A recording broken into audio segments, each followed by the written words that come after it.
Polycystic ovarian syndrome is due to a hormonal imbalance that ultimately causes cyst formation on the ovaries, many multiple cysts, and can also cause infertility. In fact, it's one of the most common causes of infertility. These numerous fluid cysts on ovaries, irregular ovulation, and prolonged menstrual periods due to the hormonal imbalance eventually have the effect of causing infertility. Also, it can cause weight gain, depression, hirsutism, which is some secondary male sex characteristics, and also it can cause insulin resistance and diabetes. It increases bad cholesterol, LDL cholesterol, right? Here's the way to remember that. The low density, high density. Think of high as happy and good, and low as bad. So the LDL is the low bad cholesterol, and the HDL is the high happy cholesterol, right?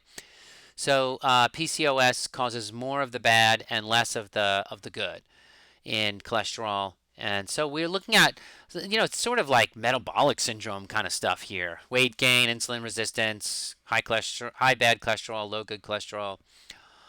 Yeah, and the weight and the depression and infertility. So not good. When we look at the hormones of a person with PCOS, we see high testosterone with estrogen near or slightly above average, and we also see a high ratio of luteinizing hormone to follicle stimulating hormone. So follicle stimulating hormone is low, luteinizing hormone is high. This affects 6 to 12% of U.S. women. 1 in 10, right? A little bit more than 1 in 10 women have this. Okay? Ayurveda, let's look at these symptoms. Looks like kapha, right? Weight gain, depression, insulin resistance, high cholesterol. Kapha. Congested stagnant blood, vitiated artavadatu. Modern treatment from Western medicine is birth control pills to help regulate hormones, diabetes medication, and diet and lifestyle changes. When we're looking at the desired herbal actions, we're looking at anti-testosterone. Anti-androgen, actually, is what that's called. So anti-testosterone and anti-androgen mean the same thing. We're trying to decongest the lymphatic system.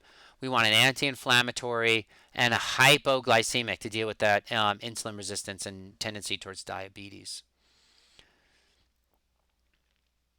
So Gokshura, because it's a lymphatic decongestant, has and reduces kapha buildups in the body, has been shown to reduce. Study shows that long-term use reduces ovarian cysts and PCOS, but it was only tested in animals. So even though in animals Gokshura had the effect of increasing testosterone, in the animals it showed that it reduced PCOS. There are no studies that we could find showing it reduced it in humans.